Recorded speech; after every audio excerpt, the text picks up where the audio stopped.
समीर हमेशा कहता था, यार जब पैसा आ जाएगा ना तब मैं दीन पे फोकस करूंगा। अभी करियर बनाना है, अभी स्ट्रगल है, अभी वक्त नहीं है। एक दिन उसके वॉलेट में सिर्फ 20 रुपए बचे थे। उसने सोचा चाय पी लेता हूं। मस्जिद के बाहर एक छोटा बच्चा बैठा था, कपड़े पुराने, आंखों में भूख। समीर रुक गया। दिल ने कहा इग्नोर कर। ज़मीर ने कहा टेस्ट है। उसने 20 रुपए उस बच्चे को दे दिए, खुद बिना चाय के चला गया। उस रात अजीब सुकून था।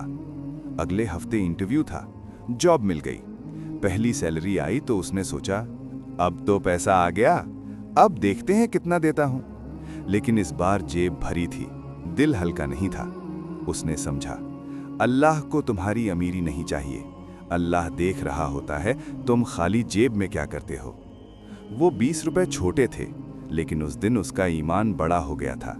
जेब भरी हो तो देना आसान है, खाली जेब में देना ही असल इम्तिहान है। इसी तरह के और हलाल कंटेंट के लिए मुस्लिम नेटवर्क यूट्यूब चैनल को सब्सक्राइब करें और अपने दोस्तों के साथ ज़रूर शेयर करें, ताकि आप और आपके दोस्त भी नेक अमल करें और सदक़े जारिया का सबब बने।